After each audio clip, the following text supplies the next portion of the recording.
Gold, trusted gold buyers. మీరు తాకట్టు పెట్టిన బంగారాన్ని విడిపించి ఈ రోజు ఉన్న మార్కెట్ ధరకు కొనబడను. వినీషా రెడ్డి గారు నమస్తే అండి. నమస్తే. ఫంక్షనల్ న్యూట్రిషన్ చదువుకున్నారు. అసలు ఏంటి నార్మల్ ఈ డైటీషియన్ న్యూట్రిషనిస్ట్కి ఈ ఫంక్షనల్ న్యూట్రిషనిస్ట్కి తేడా ఏంటి అసలు? ఓకే. ఆడియన్స్ నన్ను ఫస్ట్ టైం చూస్తున్నారు కాబట్టి నా గురించి ఒక చిన్న ఎడ్యుకేషనల్ బ్యాక్గ్రౌండ్ చెప్తాను. నేను ఎంఎస్సీ డైటెటిక్స్ చేశాను. చేసిన తర్వాత లైక్ అందరు డైటీషియన్స్ లాగే క్లినికల్ డైటెటిక్స్లో నాకు ఇంట్రెస్ట్ ఉండే. క్లినికల్ డైటెటిక్స్లో మనం టైప్ 2 డయాబెటీస్, పీసీఓఎస్, థైరాయిడ్ ఇది ఎప్పుడు కూడా బ్లడ్ షుగర్ బ్యాలెన్స్ అని చెప్పేసి లేకపోతే వెయిట్ మేనేజ్మెంట్ కింద మనం నేర్చుకుంటాం. 4 years or 5 years బ్యాక్ నాకు క్లినిక్లో ఒక కొత్త కేసు వచ్చిండే, పీసీఓఎస్ కేసు. అది పీసీఓఎస్ కేసుని మేము ఎంత హీల్ చేస్తున్నా ఆమె కాన్స్టెంట్గా ఒక కంప్లైంట్ ఇచ్చేది, కడుపులో నొప్పి, చాలా కాన్స్టెంట్ కంప్లైంట్. ఏది చేసినా ఎంత చేసినా మాకున్న నాలెడ్జ్లో అది తగ్గేది కాదు. డాక్టర్స్ ఎవరు కూడా ఐడెంటిఫై చేయలేరు. వన్ ఫైన్ డే ఒక గ్యాస్ట్రోఎంట్రాలజిస్ట్ ఆమెని ఐడెంటిఫై చేశారు. ఇట్స్ అన్ ఐబిఎస్ కేస్ అని. నాకు అప్పుడు చాలా ఇంట్రెస్ట్ కలిసింది. ఇరిటబుల్ బౌల్ సిండ్రోమ్ గురించి మేము క్లినికల్గా చదువుకున్నప్పుడు ఎక్కడా రాలేదు. వచ్చింది హాస్పిటల్స్లో వర్క్ చేసినప్పుడు only instruction is gluten free follow అవ్వండి, డైరీ ఫ్రీ ఫాలో అవ్వండి అని ఇరిటబుల్ బౌల్ సిండ్రోమ్కి వచ్చేది.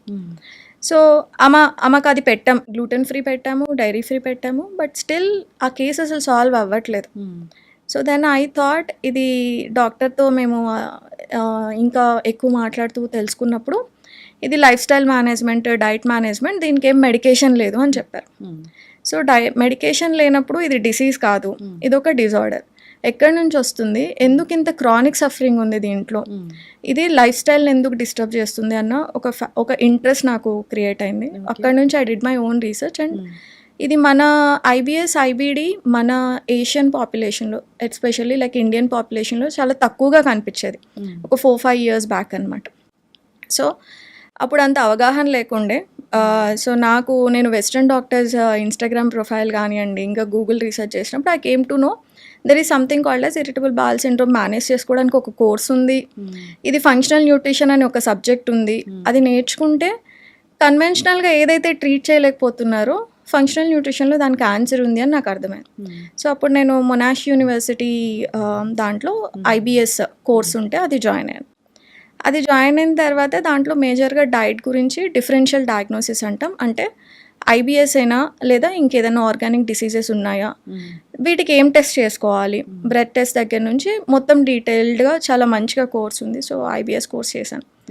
తర్వాత జర్నీలో నాకు అర్థమైంది ఏంటంటే ఇది డైట్, లైఫ్ స్టైలే కాకుండా దీంట్లో ఇన్ఫెక్షన్స్ చాలా మేజర్ రోల్ ప్లే చేస్తాయి.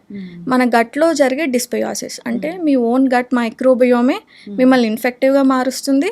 లేకపోతే బయట నుంచి ఏదైనా ఫుడ్ ఇన్ఫెక్షన్ వచ్చినప్పుడు కూడా అది క్రానిక్గా మీ గట్లో నిల్చుండిపోతుంది అని నాకు అర్థమైంది.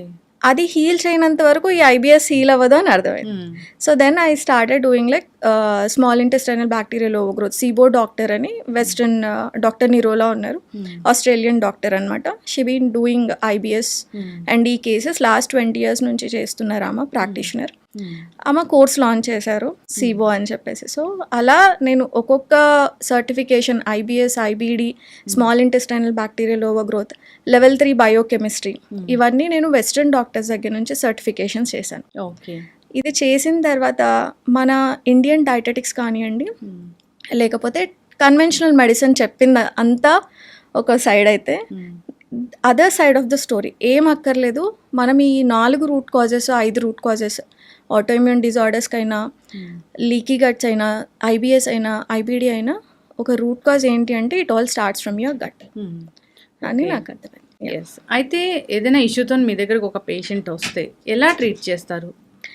ఇది సబ్జెక్టివ్. అంటే మీకు అసలు ఏ ఇష్యూ ఉన్నది, ఇప్పుడు థైరాయిడ్ లేకపోతే టైప్ 2 డయాబెటీసా, వీటన్నిటికీ రూట్ కాజ్ డిఫరెంట్గా ఉంటాయి. ఒక్కొక్క డిసార్డర్కి ఒక్కొక్క రూట్ కాజ్ ఉంటుంది. దాన్ని మనం ఐడెంటిఫై చేసుకుంటాం. నేను ఒక ఎగ్జాంపుల్ చెప్తాను మీకు. ఎవరికైనా హైపోథైరాయిడిజం ఉందనుకోండి, ఆమె ఎంత ట్రై చేసినా వెయిట్ లాస్ అవ్వట్లేదు, ఒక 100 kgsకి వెళ్ళిపోయారు అనుకున్నాం. ఇలాంటి వాళ్ళల్లో ఏంటి అంటే ఫస్ట్ అసలు థైరాయిడ్ డయాగ్నోసిస్ కరెక్ట్గా చేశారా లేదా అనేది మనం అర్థం చేసుకుంటాం. అంటే మీరు ఒక యాన్యువల్ బ్లడ్ చెకప్కి వెళ్ళినప్పుడు, లేకపోతే మీరు డాక్టర్ దగ్గరికి వెళ్ళినప్పుడు TSH, T3, T4 చూస్తారు. వీటిలో TSH హై ఉందా, T3 ఎలా ఉంది, T4 ఎలా ఉంది అని చెప్పి చూసుకొని దాని ప్రకారం మీకు హైపోథైరాయిడిజం ఉందా, హైపర్థైరాయిడిజం ఉందా అని చెప్తారు. ఇది కన్వెన్షనల్ మెడిసిన్. దీంట్లో మీకు థైరాయిడ్ లెవెల్స్ని బట్టి మెడికేషన్ ఇస్తారు. ఇప్పుడు మేము ఎలా ఆలోచిస్తాము, ఇప్పుడు ఈ థైరాయిడ్ గ్లాండ్ ఉంది, ఇది 2 హార్మోన్స్ని ప్రొడ్యూస్ చేస్తుంది, T4, T3 అంటాం. T4 ఎక్కువ మోతాదులో 97% ప్రొడ్యూస్ అవుతుంది, T3 7% ప్రొడ్యూస్ అవుతుంది.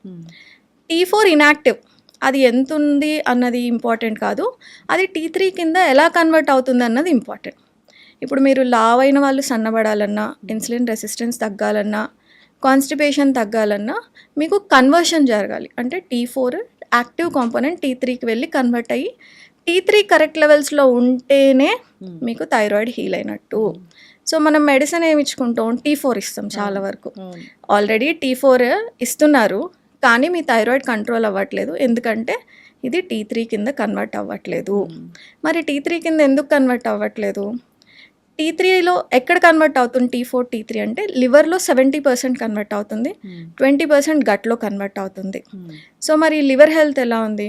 మీ లిపిడ్ ప్రొఫైల్ చూస్తే కొలెస్ట్రాల్స్ ఎక్కువ ఉంటాయి, ట్రైగ్లిసరైడ్స్ ఎక్కువ ఉంటాయి, మరి మీకు కాన్స్టిపేషన్ ఉంటుంది. అప్పుడు లివర్ ఎలా హెల్తీగా ఉంటుంది? సో కాన్స్టిపేషన్ ఉన్నప్పుడు కొలెన్ హెల్తీగా ఉండదు, మరి అక్కడ కన్వర్షన్ 20% జరుగుతుంది కదా, లివర్లో 70% జరుగుతుంది కదా. మరి ఈ 2 హెల్తీగా లేనప్పుడు మీరు ఎంత మెడిసిన్ తీసుకున్నా అది ఎలా ఇంపాక్ట్ఫుల్గా ఉంటుంది? సో ఫస్ట్ మనము కాన్స్టిపేషన్ని హీల్ చేసుకోవాలి, తర్వాత లివర్ హెల్త్ని పెంచుకోవాలి. ఇలాగా రూట్ కాజ్ మనం ఐడెంటిఫై చేసుకుంటాం. సో ఈమెకు లివర్ హెల్త్ బాగాలేదు, గట్ హెల్త్ బాగాలేదు.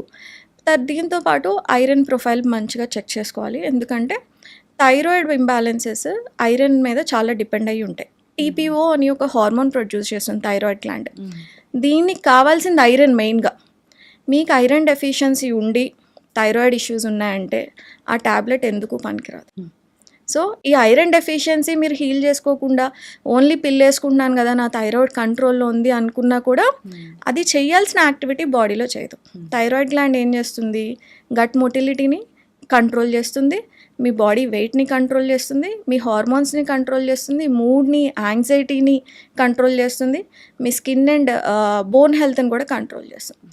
మరి ఇన్ని జరగాలనుకున్నప్పుడు ఓన్లీ T4 ఇచ్చుకొని మనం ఆ ట్యాబ్లెట్ ఇచ్చుకున్నప్పుడు, లివోథైరాక్సిన్ లాంటి ట్యాబ్లెట్స్ ఇచ్చినప్పుడు అది అసలు T3 కింద కన్వర్ట్ అవ్వలేదు అనుకోండి, దర్ ఇస్ నో పాయింట్. అందుకనే థైరాయిడ్ ఉన్న వాళ్ళు ఇప్పుడు కూడా వెయిట్ లాస్, నాకు థైరాయిడ్ వచ్చింది కాబట్టి వెయిట్ పెరిగిపోతున్నాం అనుకుంటారు, కానీ అండర్లైన్ అసలు గట్ హెల్త్ చూసుకోకుండా ఉన్నప్పుడు మీరు ఎన్నైనా చేయండి, ఎంత క్యాలరీ డెఫిసిట్లోకైనా రండి, మీరు ఎక్స్ట్రీమ్గా లెథర్జిక్గా అయిపోతారు తప్ప ఆ న్యూట్రియంట్ డెఫిషియన్సీస్ని మనం అడ్రస్ చేయనంత వరకు మీకు హెల్తీగా ఉంటుంది. ఖచ్చితంగా అండి, మీరు చెప్పింది 100% కరెక్ట్.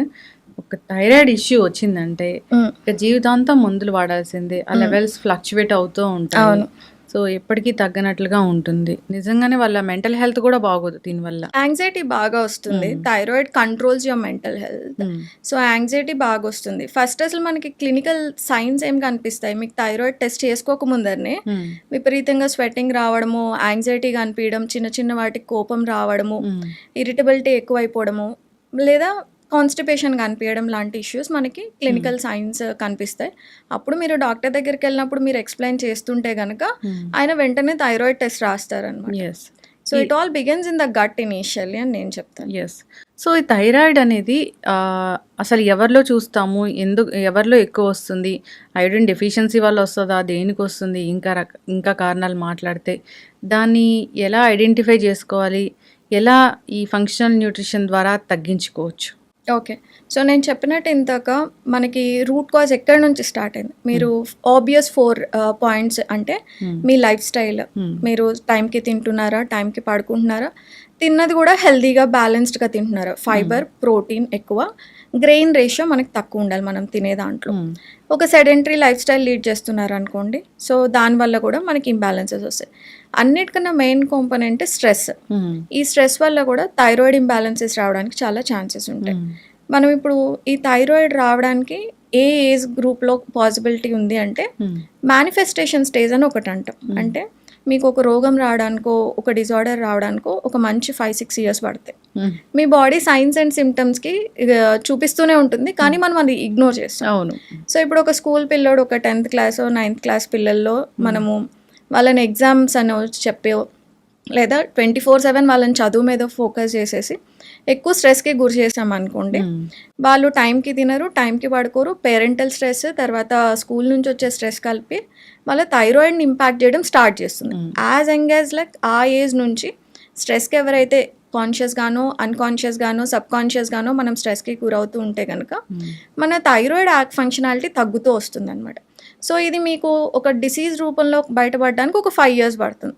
సో స్ట్రెస్ ఉన్న వాళ్ళు ఫస్ట్ చేసేది ఏంటి, బింజ్ ఈటింగ్ చేస్తారు లేదా పడుకోరు. సో అలాంటి వాటిలో చిన్నగా మీరు చేసే లైఫ్ స్టైల్ మిస్టేక్స్లో కానివ్వండి, మీ స్ట్రెస్ ఫ్యాక్టర్స్లో కానివ్వండి, మీరు కేర్ తీసుకోలేదు అంటే కనుక అది మేనిఫెస్ట్ అవ్వడానికి 5 years పడుతుంది, 5-6 years. సో అప్పుడు వన్ ఫైన్ డే మీరు వెళ్ళి టెస్ట్ చేసుకున్నప్పుడు మీకు థైరాయిడ్ ఇంబ్యాలెన్సెస్ ఉన్నాయని తెలుస్తుంది. దీంట్లో హెరిడిటరీగా థైరాయిడ్కి చాలా పాసిబిలిటీస్ ఉంటాయి. మీరు మీ ఫాదర్ లాగా కనిపించడానికి మీ ఫాదర్ పోలికలు ఉన్నాయనుకోండి, మీ ఫాదర్కి థైరాయిడ్ ఇష్యూస్ ఉంటే మీకు జెనెటిక్ ప్రీడిస్పోజిషన్ 100% ఉంటుంది. అంటే మీరు ఒక లోడెడ్ గన్ లాగా. లోడెడ్ గన్ అంటే ఏంటి, మీరు స్ట్రెస్ తీసుకున్నా, అన్హెల్దీ ఈటింగ్ ప్యాటర్న్స్ ఫాలో అయినా, మీ గట్ హెల్త్ బాగోకపోయినా అది ఒక ట్రిగర్ పుల్ చేసినట్టే. అప్పుడు మీరు థైరాయిడ్ ఇంబ్యాలెన్సెస్ ఉన్నట్టు మనం చేసుకోవచ్చు. సో మీరు లోడెడ్ గన్. ఇప్పుడు నా దాంట్లో థైరాయిడ్ ఇష్యూస్ మా ఫ్యామిలీలో లేవు. అప్పుడు నేనేం చేయాలి, నేను హెల్దీ లైఫ్ స్టైల్ ఫాలో అవ్వకుండా నేను కూడా ఇలాంటి అన్హెల్దీ లైఫ్ స్టైల్ ఫాలో అయితే మీకు 5 yearsలో వచ్చేది నాకు 6-7 yearsలో వస్తుంది అంతే. సో వీళ్ళకే థైరాయిడ్ ఇష్యూస్ వస్తుంది, వీళ్ళకి రావు అని చెప్పడానికి లేదు. ఎవరైనా జెనెటిక్ ప్రీడిస్పోజిషన్లో ఉన్న వాళ్ళు ఫస్ట్ లైన్లో నించున్నారు మీరందరూ. వెనకాల అన్హెల్దీగా లైఫ్ స్టైల్ ఫాలో అయిన వాళ్ళు ఒక్కొక్క మేనిఫెస్టేషన్ ఉంటుంది. అంటే మీ దాంట్లో వీకర్ జీన్ ఏంటి, నాకు type 2 diabetes is a weaker gene. నా భయం అంతా నాకు జెస్టేషనల్ డయాబెటీస్ వచ్చినప్పుడు కూడా నాకు చాలా క్లియర్గా అర్థమైంది నేను ఫ్యూచర్లో type 2 డయాబెటిక్ అవుతాను. సో ఇప్పుడు నేను ఏం చేస్తాను, రోజు ఎక్సర్సైజ్ చేస్తాను, నాన్ నెగోషియబుల్, హెల్దీగా తింటాను, టైంకి పడుకుంటాను. సో నాకు type 2 డయాబెటీస్ రాకుండా నేను ప్రివెంట్ చేసుకుంటున్నాను. సో మీరు కూడా మీ ఫ్యామిలీ హిస్టరీ చూసుకోండి. మీ ఫ్యామిలీ హిస్టరీలో ఎలాంటి డిసీజెస్ డిజార్డర్స్ ఉన్నాయో చూసుకొని మీకు ప్రీడిస్పోజిషన్ ఉన్నప్పుడు అలాంటి అన్హెల్దీ ప్యాటర్న్కి వెళ్లకుండా ఉంటే కనుక మీరు దాన్ని ఖచ్చితంగా ప్రివెంట్ చేసుకోవచ్చు. ఇవన్నీ కూడా మెటబాలిక్ డిజార్డర్స్ అన్నీ 100% ప్రివెంటబుల్, 100% రివర్సబుల్. ఎక్కడ రివర్సబుల్ అవుతాయి, మీరు డ్యామేజ్ కంట్రోల్ తొందరగా చేసుకుంటే మీకు రివర్సబుల్ అవుతాయి. Okay, yeah. అంటే టెస్ట్ వరకు వెళ్తాం ఎప్పుడంటే బాగా సిమ్టమ్స్ బాగా తెలిసాక. ఏదైనా ప్రీ సిమ్టమ్ ఈ లక్షణం కనిపిస్తే మనం టెస్ట్ చేయించుకుని తొందరగా తగ్గించుకోవచ్చు అంటే ఏం చెప్తారు ఈ థైరాయిడ్? సో ఫస్ట్ మీరు ఇప్పుడు 20 years 30 years అనుకోండి, మీరు అసలు అన్హెల్దీ లైఫ్ స్టైల్లోనే ఉన్నారు, మీ లైఫ్ స్టైల్ మీకు తెలుసు. సో ఫస్ట్ ప్రివెంటివ్ మెడిసిన్లో మనం చేయాల్సింది ఏంటంటే బేసిక్ బ్లడ్ టెస్ట్ చేయించుకోవాలి. T3, T4, TSH చూసుకోవాలి. TSHలో రెడ్ ఫ్లాగ్ ఏంటి అంటే మనం నార్మల్ లెవెల్ చూసినప్పుడు 0.9 నుంచి ఒక 5 దాకా మనం నార్మల్ రేంజ్ అనుకుంటాం, కానీ 2.5 నుంచి మేము సబ్ క్లినికల్ అంటాం. మీ రేంజ్ ఎప్పుడైతే 2.5 దాటిందో TSH, మీకు ఒక 5 yearsలో థైరాయిడ్ డిజార్డర్స్ రావడానికి ఛాన్సెస్ ఉంటాయి అని అర్థం. ఈ TSH 4కి క్లోజ్గా ఉందనుకోండి, మీకు 4కి క్లోజ్గా ఉంది, ఫ్యామిలీ హిస్టరీలో థైరాయిడ్ ఉంది అంటే వెళ్ళి థైరాయిడ్ ఆటో ఇమ్యూన్ బాడీస్ ఉంటాయన్నమాట, ఆ టెస్ట్ చేయించుకోవాలి. థైరాయిడ్ ఆటో ఇమ్యూన్, యా అవును. సో ఆ టెస్ట్లో మనం ఎందుకు చేయించుకుంటాము, థైరాయిడ్ కేవలం థైరాయిడ్ గ్లాండ్ ఒక ఫంక్షనాలిటీ ప్రాబ్లం మాత్రమే కాదు, థైరాయిడ్లో 70% హైపోథైరాయిడిజం కేసెస్లో హషిమోటోస్ అనే ఆటోఇమ్యూన్ డిజార్డర్ ఉంటుంది. ఇది ఎవరు సరిగ్గా ఐడెంటిఫై చేసుకోరు. హైపోథైరాయిడిజం ఉన్న వాళ్ళందరూ వెళ్ళి థైరాయిడ్ యాంటీబాడీస్ టెస్ట్ చేయించుకోండి, మీకు అప్పుడు హషిమోటో ఉందా లేదా అని తెలుస్తుంది. మేము మా ప్రాక్టీస్లో 90%లో హషిమోటోస్ ఎవరికి ఉందని తెలియదు, అందరూ హైపోథైరాయిడిజం అనే వస్తారు. మేము మా డయాగ్నోస్టిక్ టెస్ట్లో యాడ్ చేసేది అంటే థైరాయిడ్ యాంటీబాడీస్ టెస్ట్ మేము ఇంక్లూడ్ చేస్తాం అన్నమాట. అప్పుడే ఐడెంటిఫై అవుతుంది వాళ్ళకి హషిమోటో అని ఒక ఆటోఇమ్యూన్ డిజార్డర్ ఉంది అని చెప్పేసి. సో ఇలాగ సబ్ క్లినికల్ లెవెల్లో మీరు తెలుసుకుంటే కనుక ఒక జనరల్ రొటీన్ అను, లేదు నేను బాగా స్ట్రెస్ తీసుకుంటున్నాను, టైంకి పడుకోవట్లేదు, జంక్ ఎక్కువ తింటున్నాను, let me check my thyroid levels అని మనం వెళ్ళొచ్చు. దీంట్లో 2.5 ఇస్ ద కట్ ఆఫ్, అక్కడ సబ్ క్లినికల్ లెవెల్ కింద పెట్టుకోవాలి. 2.5 కన్నా ఎక్కువ ఉందంటే లేదా ఫ్యామిలీ హిస్టరీలో ఉంది అనుకున్నా కూడా మనం థైరాయిడ్ యాంటీబాడీస్ చెక్ చేసుకొని రూల్ అవుట్ చేసుకోవాలి ఫస్ట్. మనకు వచ్చే పాసిబిలిటీ ఉందా లేదా అని రూల్ అవుట్ చేసుకోవాలి. ఓకే. సో, వచ్చే అవకాశం ఉంది. హ్మ్. కొంచెం బోర్డర్ లైన్‌లో ఉంది. హ్మ్. సో, ప్రీ థైరాయిడ్ కండిషన్ అంటారా? అవును. అదేదో అవును. వచ్చేలా ఉంది యాహ్! అన్నప్పుడు ఏం చేస్తాము? సో, ఇక్కడ నేను ఇంతకు చెప్పినట్టు T4 నుంచి T3కి కన్వర్ట్ అయితేనే మీకు యాక్టివ్ థైరాయిడ్ గ్లాండ్ ఫంక్షనాలిటీ మీ బాడీ తీసుకుంటుంది. ఈ T4 నుంచి T3 కన్వర్ట్ అవ్వాలంటే అది selenium dependent, zinc dependent, iodine dependent అనమాట. సో సెలీనియం రోజుకి 2 బ్రెజిలియన్ నట్స్ తింటే మీకు కావాల్సిన సెలీనియం వస్తుంది. That is first point. Zinc ఇలాగా సీడ్స్ అండ్ నట్స్ ఉంటాయి కదా, అవన్నీ కూడా జింక్ రిచ్. పంప్కిన్ సీడ్స్ కానివ్వండి, సన్ఫ్లవర్ సీడ్స్ కానివ్వండి, ఇవన్నీ జింక్ రిచ్ ఉంటాయి. So zinc rich foods, selenium rich foods మీ డైట్లో స్టార్ట్ చేయాలి. ఈ 4 పాయింట్స్ అందరికీ బేసిక్ అండి. అంటే మీకు రోగం ఉన్నా రోగం లేకపోయినా, ఫ్యామిలీ హిస్టరీ ఉన్నా లేకపోయినా అందరూ రోజు ఎక్సర్సైజ్ చేయాలి, ఫైబర్ ఎక్కువ తినాలి, ప్రోటీన్ ఎక్కువ తినాలి, గ్రెయిన్ ఇంటేక్ తగ్గియాలి. గ్రెయిన్ ఇంటేక్ తగ్గించుకొని ఒక యాక్టివ్ లైఫ్ స్టైల్ లీడ్ చేసుకుంటూ సిర్కాడియన్ రిథమ్ అంటే మీరు యాక్టివ్ స్లీప్ 10 o'clock నుంచి 5 o'clockకి మీకు స్లీప్ సైకిల్ రావాలి. చాలామంది ఏం చెప్తారంటే మేము 8 hours పడుకుంటాం మేడం, 2 నుంచి మేము 10 దాకా పడుకుంటాం అంట. So it's not an active sleep. ఆ టైంలో లివర్ డీటాక్సిఫికేషన్ సరిగ్గా జరగదు. ఎప్పుడైతే స్లీప్ హార్మోన్ ప్రొడ్యూస్ చేయాలో మీరు అప్పుడు డైజెస్టివ్ ఫైర్ని ఇంక్రీజ్ చేస్తారు. అంటే 2కి పడుకునే వాళ్ళు 11కో 12కో తింటారు కదా. సో మీరు పడుకునే టైంలో మీ డైజెస్టివ్ ఫైర్ ఎక్కువ ఉంది అంటే body will not detox. So liver functionality తగ్గిపోతుంది. దీనివల్లే చాలా రకాల రోగాలు, అన్ని రోగాలకి ఇది ఒక రూట్ కాజ్ అని కూడా చెప్పుకోవచ్చు. సో ఈ 4 పర్టికులర్ థింగ్స్ అంటే మీ physical health, mental health, biological health, nutritional health, ఈ 4 బాగుంటే మీకు అసలు ఏ రోగాలు అన్నవి రావు. వచ్చిన మీ బాడీ చాలా మంచిగా ఇమ్యూన్ సిస్టమ్ మంచిగా ఉంటుంది. కాబట్టి గట్ హెల్త్ 70% ఆఫ్ మీ ఇమ్యూన్ సిస్టమ్ గట్లోనే ఉంటుంది. అది బాగుంటుంది కాబట్టి మీరు తొందరగా రికవర్ అవుతారు. సో డిసీజ్ రాదు అని ఎవరు గ్యారెంటీ ఇవ్వరు, కాకపోతే వచ్చినప్పుడు you can fight it better. Okay. అంటే మీ దగ్గరికి థైరాయిడ్ పేషెంట్స్ వస్తారు, వచ్చినప్పుడు సో వాళ్ళకి మామూలుగా ఇంగ్లీష్ మెడిసిన్ రాసినట్లుగా థైరాయిడ్కి సంబంధించిన ట్యాబ్లెట్స్ రాస్తారా, లేదంటే ఈ విటమిన్స్ ఇలాంటి సప్లిమెంట్స్తోనే తగ్గిస్తారా, అంటే ఏంటి? థైరాయిడ్ మెడికేషన్ మానేయాలా వద్దా, రెమిషన్లో ఉందా, రివర్సబుల్లా, మనం మానేయాలా లేదా అన్నది మల్టిపుల్ ఫ్యాక్టర్స్ మీద డిపెండ్ అయి ఉంటుంది. ఫస్ట్ టైం మా దగ్గరికి వచ్చేసారు కదా అని మేము థైరాయిడ్ మెడికేషన్ తీసేసాం. సో మనం సిస్టమాటిక్గా ఇంతకు ఎగ్జాంపుల్ ఇచ్చినట్టు మాకు ఒక 100 kgs పేషెంట్ ఉన్నారు. ఆమెకు థైరాయిడ్ ఇష్యూస్ బాగుంది. థైరాయిడ్లో ఏంటంటే చిన్నప్పటి నుంచి కాన్స్టిపేషన్ ఉన్న వాళ్ళు ఉంటారు. ఈ కాన్స్టిపేషన్ ఉన్నప్పుడు ఇంతకు మనం మాట్లాడుకున్నాం చూడండి, 20% of T4 to T3 conversion లివర్లో జరుగుతుంది, గట్లో జరుగుతుంది, మిగతా 70% మనకి లివర్లో జరుగుతుంది.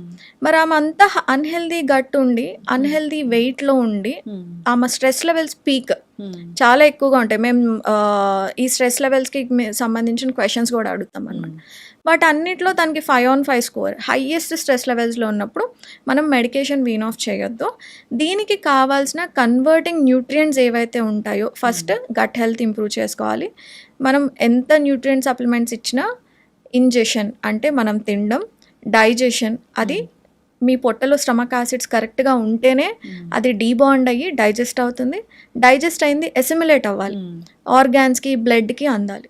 ఎసిమిలేట్ అయిన తర్వాతనే cellular level of nutrition improve అవుతుంది. మరి ఈ 4 ప్రాసెస్లు జరగాలంటే వెంటనే జరిగిపోదు కదా.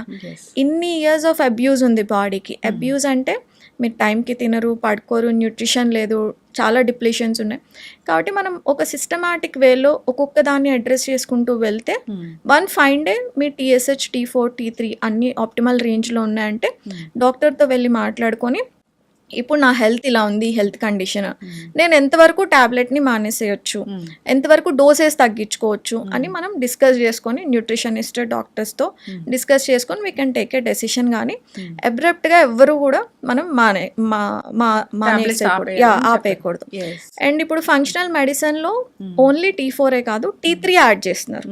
So that is giving a lot of good result. Hypothyroidism ఉన్న వాళ్ళలో T4 ట్యాబ్లెట్ ఇచ్చేదానికన్నా T3 యాడ్ చేస్తుంటే వాళ్ళు చాలా రిలాక్సింగ్గా ఉంది, యాంగ్జైటీ తగ్గుతుంది, నైట్ మంచిగా పడుకుంటున్నారు.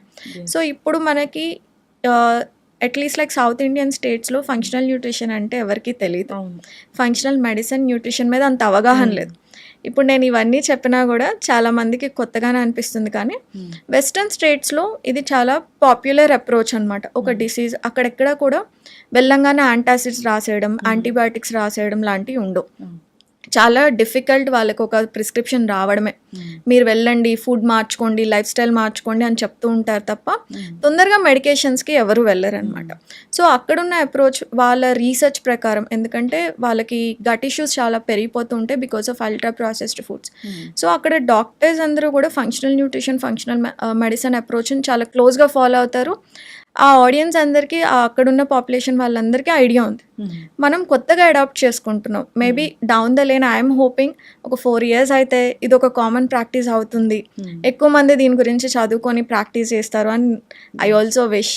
ఎస్, అంటే ఇక్కడ ఏం చేస్తారంటే మీ దగ్గరికి ఒక పేషెంట్ వస్తే రూట్ కాజ్ ఏంటనేది ఐడెంటిఫై చేస్తాం. తెలుసుకొని అక్కడ ఏ డెఫిషియన్సీ వచ్చింది, దాన్ని ఎలా కరెక్ట్ చేయాలి, కరెక్ట్ చేశాక దాని మందుల్ని ఎలా ఆపేయాలి. సిమ్టమాటిక్ ట్రీట్మెంట్ అన్నది చాలా రాంగ్ అప్రోచ్ అనేది నా ఉద్దేశం. అంటే మీకు థైరాయిడ్ డిజార్డర్ ఉన్నప్పుడు థైరాయిడ్ రిసెప్టార్స్ లివర్లో కూడా ఉంటాయి. అప్పుడు ఏం చేస్తాయి, ఎల్డిఎల్ బ్యాడ్ కొలెస్ట్రాల్ని పెంచేస్తాయి. మీరు తినకపోయండి, మీ ఎల్డిఎల్ షూట్ అవుతూ ఉంటుంది.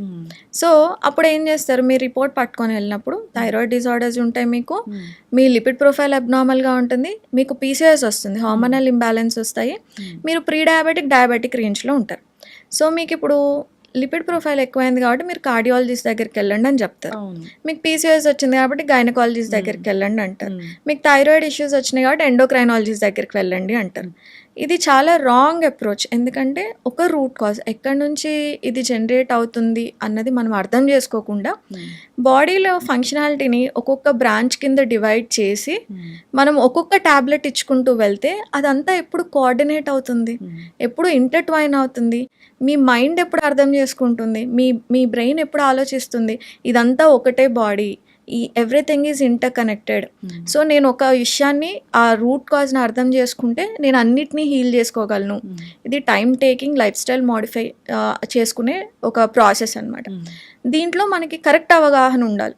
అసలు న్యూట్రియంట్స్ ప్రతి ఎంజైమాటిక్ యాక్టివిటీకి, ప్రతి గ్లాండ్ ఫంక్షనాలిటీకి nutrient deficiencies are root cause. 80% of diseases will disappear if you identify your nutrition deficiency. ఇది నేను 100% చెప్తా.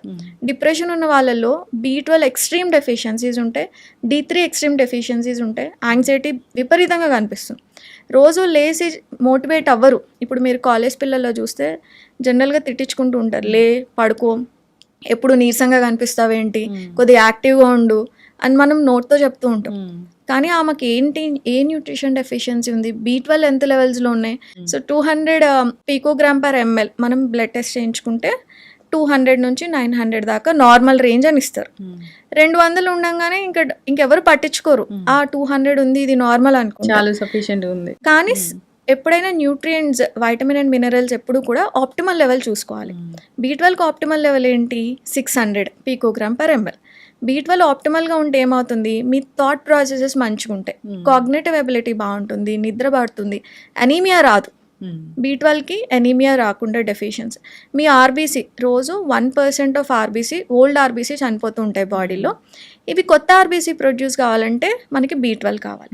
మరి B12 డెఫిషియన్సీ ఉన్నప్పుడు మీకు ఆ కొత్త ఆర్బీసీ ప్రొడ్యూస్ అయినప్పుడు హీమోగ్లోబిన్ ఎక్కడి నుంచి వస్తుంది, ఐరన్ ఎక్కడి నుంచి అబ్జార్బ్ అవుతుంది. B12 డెఫిషియన్సీ ఉన్నప్పుడు మీరు ఎనీమిక్గా ఉంటారు.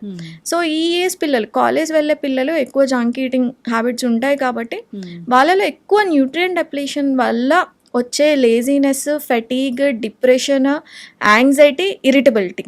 B12, D3, ఐరన్ నాన్ నెగోషియబుల్గా మీకు ఆప్టిమల్ రేంజ్లో ఉండాలి. నార్మల్ రేంజ్ కానే కాదు, ఆప్టిమల్ రేంజ్. D3 ఎవరికైతే మెంటల్ హెల్త్ ఇష్యూస్ ఉంటాయో వాళ్ళకి 60 రేంజ్లో ఉండాలి. B12 ఎవరికైతే మెంటల్ హెల్త్ ఇష్యూస్, ఫెటీగ్ ఉంటుందో వాళ్ళకి 600 రేంజ్లో ఉండాలి. సో ఆప్టిమల్ డోసెస్ ఒకటేసారి 60 kIU ఇవ్వడం కన్నా, అంటే మీకు D3 డెఫిషియన్సీ ఉంటే ఒకటేసారి 60 kIU రాస్తారు మనకి. అది మెగ్నీషియం లేనిది అబ్జార్బ్ అవ్వదు, బోన్లోకి వెళ్ళదు. 90% ఆఫ్ వరల్డ్ పాపులేషన్లో మెగ్నీషియం డెఫిషియన్సీ ఉంటుంది, అందుకే కాన్స్టిపేషన్ ఉంటుంది. మీరు ఎంత ఫైబర్ తినండి, ఎంత వాటర్ తాగండి, మీ కాన్స్టిపేషన్ రిజాల్వ్ అవ్వదు. ఎందుకు, కాన్స్టిపేషన్కి root cause thyroid, magnesium deficiencies. మరి ఈ రెండు అడ్రస్ అవునప్పుడు మీకు ఎలా కాన్స్టిపేషన్ హీల్ అవుతుంది? లీటర్ నీళ్ళు తాగుతారు, ఇంత ఫైబర్ తింటారు, కానీ మీకు కాన్స్టిపేషన్. సో ఒక్క మెగ్నీషియం సైట్రేట్ తీసుకోండి 500 mg, you'll have a easy motion, మంచిగా వెళ్ళిపోతుంది. సో ఇలాగా I strongly believe 80% of disorders అన్నిటికీ మందులు అక్కర్లేదు. You need vitamin and minerals. మంచిగా హెల్ప్. సో ఈ విటమిన్ టాబ్లెట్స్ తీసుకున్నా కానీ అబ్జార్ప్షన్ ఉండదు అంటే ఆ గట్ హెల్త్ సరిగ్గా లేదు అన్నట్టు. సో ముందు దాన్ని కరెక్ట్ చేసుకోవాలి. మీరు చూస్తున్నారు గట్ హెల్త్ ఇష్యూస్ రావడానికి మెయిన్ కారణం ఈ జంక్ ఫుడ్, ఇంకా రకరకాల టాబ్లెట్స్ అనేవి మనం పిచ్చి పిచ్చిగా వాడడం వల్ల. అంతే. అవును. సో యాంటాసిడ్స్, యాంటీబయాటిక్స్ మనం చేసే తప్పు ఏంటంటే యాసిడ్ రిఫ్లెక్స్ వచ్చింది అనుకోండి, ఒక డాక్టర్ని కలుస్తాం. కలిసి ఆయన ఒక 15 days కోర్స్ రాస్తే ఆ 15 days మీరు యాంటాసిడ్స్ వేసుకుంటారు, యాంటీబయాటిక్స్ వేసుకుంటారు. కానీ మీరు చేస్తున్న మిస్టేక్ ఏంటి? డైట్ కరెక్ట్ చేసుకుంటారా? చేసుకోరు. టైంకి వాడుకుంటారా? పడుకోరు. కాఫీ టీలు విపరీతంగా తాగుతారు, ఆల్కహాల్ తాగుతారు, స్మోక్ తాగుతారు, టైంకి తినరు. మరి రూట్ కాజే మీ అన్హెల్దీ లైఫ్ స్టైల్ వల్ల, అన్హెల్దీ ఈటింగ్ ప్యాటర్న్ వల్ల వచ్చిన ఒక డిజార్డర్ యాసిడ్ రిఫ్లెక్స్. మరి దీనికి మందులు ఎలా ఫిక్స్ చేస్తాయి? మీకున్న స్టమక్ యాసిడ్ని తగ్గించడానికి యాంటాసిడ్స్ రాసిస్తారు. మీరు 15 days కోర్స్, ఆయన 15 days చెప్తే మనం నెలలు వాడేసుకుంటాం. మనంతటి మనం వాడుకుంటాం. ఎప్పుడు యాసిడ్ రిఫ్లెక్స్ వచ్చినా ఫార్మస్యూటికల్స్ ఫార్మసీకి వెళ్ళి మనంతటి మనం మందులు తెచ్చుకొని వాడుకుంటాం. లేదా ఈ డాక్టర్ మంచిగా చెప్పలేదని వేరే డాక్టర్ దగ్గరికి వెళ్తాం, ఆయన కూడా యాంటాసిడ్, యాంటీబయాటిక్కే రాస్తారు. ఇలా మీరు ఎంతమంది డాక్టర్స్ దగ్గరికి వెళ్ళి ఎన్ని సంవత్సరాలు యాంటాసిడ్స్, యాంటీబయాటిక్స్ వాడుతున్నా సరే మీకు అది తగ్గదు. మరి ఇది ఏం చేస్తుంది? లైఫ్ స్టైల్ని కరెక్ట్ చేసుకోండి, డైట్ని కరెక్ట్ చేసుకొని, స్లీప్ సైకిల్ని కరెక్ట్ చేసుకొని, ట్రిగరింగ్ ఫుడ్స్ నేను ఇంతకు చెప్పిన లిస్ట్లో నుంచి మీకు ఏదైనా ట్రిగరింగ్ ఫుడ్ ఉంటే అవన్నీ మానేస్తే మీకు మంచిగా హీల్ అవుతుంది. ఇలా కాకుండా దీర్ఘకాలికంగా ఒక 3 months నుంచి మాకు వచ్చే పేషెంట్స్ అయితే గత 20 సంవత్సరాల నుంచి యాంటాసిడ్స్ వాడిన వాళ్ళు కూడా ఐఎమ్ లైక్ సో సర్ప్రైజ్డ్. వాళ్ళ బ్లడ్ వర్క్ చూస్తే ఐరన్ డెఫిషియన్సీ, కంప్లీట్గా ఐరన్ డెఫిషియన్సీ, కంప్లీట్గా B12. స్టమక్ యాసిడ్ సరిగ్గా లేకపోతే కనుక మీరు తిన్న ఫుడ్ నుంచి ఐరన్ డీబాండ్ అవ్వదు, B12 డీబాండ్ అవ్వదు. అది డీబాండ్ అవ్వనప్పుడు మీకు ఎక్కడి నుంచి న్యూట్రియంట్స్ వస్తాయి? దానివల్ల మీరు ఐరన్ డెఫిషియన్సీ, B12 డెఫిషియన్సీ, ఆడవాళ్ళలో అయితే తొందరగా పెరిమెనోపాజ్ వస్తుంది, తొందరగా కాళ్ళ నొప్పులు వస్తే మెనోపాజ్ వస్తుంది. స్టమక్ యాసిడ్ లేనిది ఏ న్యూట్రియంట్ కూడా మన బాడీలో అబ్జార్బ్ అవ్వదు. మరి యాంటాసిడ్స్ ఏంటి? స్టమక్ యాసిడ్ని తగ్గించే ఒక మందు. యాంటీబయాటిక్స్ ఏంటి? మీ గట్ మైక్రోబియంని చంపేసే ఒక మందు. ఇవన్నీ కూడా ఎమర్జెన్సీ మెడికేషన్స్, అంటే మీకు బాగా హెల్త్ కండిషన్ వర్సన్ అయినప్పుడు తీసుకోవాల్సిన మెడికేషన్స్. అక్కడ దాకా రాకుండా చేసుకునేది మీ చేతుల్లోనే ఉంది. సో మనం ఎమర్జెన్సీ మెడికేషన్ని డైలీ మెడికేషన్ చేస్తున్నాం. అలోపతి ఈజ్ ఎ బూన్ మనకి, అంటే అదొక వరం. ఎప్పుడు వరము? ఎమర్జెన్సీ టైంలో మీకు ఒక కాలో చెయ్యో ఎవరికో విరిగిపోయింది, వెళ్ళి హాస్పిటల్లో ఉన్నారు, అప్పుడు చేసుకోవాల్సిన అలోపతి ట్రీట్మెంట్ మనం చేసుకోవాలి. ఏమీ లేదు, తిని కూర్చొని తెచ్చుకునే రోగాలు అన్నమాట ఇవన్నీ. వీటికి మీరు మందుల సైకిల్లో పడిపోయారు అంటే you will never come out. ఒక యాంటాసిడే కదా వేసేసుకుందాం అనుకుంటారు, కానీ బాడీలో జరిగే ఏ న్యూట్రియంట్ అబ్జార్ప్షన్ కూడా మనకి సరిగ్గా జరగదు. దీనివల్లే 50 సంవత్సరాలకు రావాల్సిన మెనోపాజ్ ఆడవాళ్ళకి 45 సంవత్సరాలకు వస్తున్నాయి. బ్రిటల్ బోన్స్ చాలా బాగా ఇప్పుడు ఎక్కువైన మాకు వచ్చే కంప్లైంట్స్ ఎక్కువగా చూసేది ఇరిటబుల్ బౌల్ సిండ్రోమ్, IBSతో ఎక్కువ మంది వస్తారు. వీళ్ళ హిస్టరీలో చూస్తే ఈ కాన్స్టిపేషన్ ఇష్యూస్, యాంటాసిడ్స్, వాళ్ళకి నచ్చినట్టు యాంటీబయాటిక్స్ డాక్టర్ రాస్తారో తెలీదు, వీళ్ళు వాడతారో తెలియదు, కానీ they been through very chronic medication. Yes correct అండి. అయితే వినీషా రెడ్డి గారు, సో జనరల్గా ఈ కొలెస్ట్రాల్, ఒబిసిటీ, థైరాయిడ్, డయాబెటీస్ ఇలాంటి లైఫ్ స్టైల్ డిజార్డర్స్కేనా, లేదంటే ఏ ఇష్యూ ఉన్నా మిమ్మల్ని కాంటాక్ట్ చేయొచ్చా? నేను specialised in IBS and IBD. IBD ఇంకా అందరికీ తెలియని ఒక డిసీజ్ అది. IBS ఒక డిజార్డర్. గ్యాస్ ఎక్కువగా పట్టేస్తూ ఉంటుంది మాకు, పొట్టలో అరిగినట్టు అనిపించదు, పొట్ట ఎప్పుడు కూడా ఒక బెలూన్ లాగా బ్లోటెడ్గా ఉంటుంది, ఫుడ్ ఇంటాలరెన్సెస్ మాకు చాలా ఎక్కువగా ఉంటాయి అని ఇలాంటి సిమ్టమ్స్తో బాధపడుతూ ఉంటారు. కడుపు నొప్పి అకేషనల్గా వస్తుంది, పోతూ ఉంటుంది, గ్యాస్ ఎక్కువ ఫామ్ అవుతూ ఉంటుంది. ఎక్కువ చిన్న పిల్ల తినే క్వాంటిటీ కూడా వాళ్ళు తినలేరు. సో ఇలాంటి సిమ్టమ్స్ ఉన్నప్పుడు వెంటనే ఎవరు డాక్టర్ దగ్గరికి వెళ్ళరు, వాళ్ళ డయాగ్నోసిస్ చేయించుకోరు. సో అన్‌డయాగ్నోస్డ్ ఐబీఎస్తో చాలా మంది సఫర్ అవుతున్నారు అని నాకు అర్థమైంది. ఏదో అప్పుడప్పుడు కనిపించేవే కదా అనుకుంటారు, కానీ 10 years నుంచి ఉన్నాయి మేడం అని చెప్తారు ఈ విషయాలన్నీ. మరి ఈ సిమ్టమ్స్ అన్నిటినీ కలిపి ఒక పేరు పెట్టాలంటే అది సిండ్రోమ్ అంటేనే కలెక్టివ్ సిమ్టమ్స్ అని అర్థం అనమాట. సో ఇరిటబుల్ బౌల్ సిండ్రోమ్ ఉందని చాలా మందికి తెలియదు. So I'm specialised in IBS. కానీ ఐబిఎస్ వచ్చినప్పుడు ఏంటి, గట్లో అబ్జార్ప్షన్ ఉండదు, న్యూట్రిషన్ రిక్వైర్మెంట్ ఉండదు, కాబట్టి మీకు పీసీఓఎస్ రావచ్చు, థైరాయిడ్ రావచ్చు, డయాబెటీస్ రావచ్చు. సో గట్ హెల్త్ బాగున్నప్పుడు మీకు ఫస్ట్ ఐబిఎస్ ఎవరికి రాదు. ఇవన్నీ ఇంపాక్ట్ చేసుకుంటూ అబ్జార్ప్షన్ని ఇలాగ డిస్టర్బ్ చేసుకుంటూ, డైజెషన్ని డిస్టర్బ్ చేసుకుంటూ వస్తారు, కాబట్టి ఎవ్రీథింగ్ ఈజ్ ఇంటర్వైన్. సో ఈ డిసీజే అని కాదు, మీకు ఎప్పుడైతే సరే ఐబిఎస్ ఉన్నా, గట్ ఇష్యూస్ ఉన్నా, మెటబాలిక్ డిజార్డర్స్ ఉన్నా, functional nutrition is a very good approach అండి. మనము న్యూట్రియంట్ రెగ్యులర్గా కన్వెన్షనల్ న్యూట్రిషన్లో మేము చేసినప్పుడు కూడా D3 ఎండలో నించోండి, B12 నాన్ వెజ్ తినండి, ఇదే సజెషన్స్ ఇచ్చేదాన్ని నేను కూడా ఒక 4-5 years బ్యాక్. ఇదే సజెషన్స్ ఇచ్చేవాళ్ళం, ఒక మల్టీవైటమిన్ వేసుకోండి. కానీ దట్స్ ఆల్ రాంగ్ అప్రోచ్ అని ఇప్పుడు మల్టిపుల్ రీసెర్చెస్ ఉన్నాయి ఎందుకు సప్లిమెంట్ చేయాలి అన్నది. మల్టిపుల్ రీసెర్చెస్ ఉన్నాయి. ఇప్పుడు జనాలకి కూడా they are like little convinced. So నేను 22 years అప్పుడు డైటెక్స్ ఫినిష్ చేసినప్పుడు అందరికి ఇదే పొద్దున్నే ఎండలో నించొని D3 వచ్చేసేదని చెప్పేదాన్ని నేను కూడా. That's what my text book thought me actually. So అలాగే ఉండేది. కన్వెన్షనల్గా మెడిసిన్ అదే నమ్మేది, మనము అదే నమ్మే వాళ్ళము, జనాలు అదే నమ్మేవాళ్ళు. కానీ ఇప్పుడు ఇట్స్ చేంజింగ్. ఎండలో నించోగానే D3 ఎవరికి రాదు. లివర్ హెల్త్ బాగుంటేనే మీరు అబ్జర్వ్ చేసుకున్న ఏదైతే సన్ రేస్ నుంచి D3 కన్వర్ట్ అయ్యి యాక్టివ్ కాంపౌండ్ కింద మీ బాడీలో అబ్జార్బ్ అవ్వాలి అంటే అదొక పెద్ద పాత్వే అని చదివాకనే మనకు అర్థమవుతుంది. ఎస్, ఖచ్చితంగా అండి. సో లివర్ డీటాక్స్ గురించి నెక్స్ట్ ఎపిసోడ్లో మాట్లాడదాము. అసలు ఎందుకు చెడిపోతుంది, ఎలా డీటాక్స్ చేసుకోవాలనే దాని గురించి చాలా చక్కగా చెప్పారండి. ఫంక్షనల్ న్యూట్రిషన్ అని, సో ఇది చాలా అద్భుతాలే చేస్తుంది. సో అసలు రూట్ కాజ్ ఏంటో కనుక్కుంటారు, డెఫిషియన్సీని కరెక్ట్ చేస్తారు, దానివల్ల జబ్బులు అనేవి తగ్గిపోతాయి. చాలా చక్కటి ఇన్ఫర్మేషన్ అండి, ధన్యవాదాలు. Thank you so much.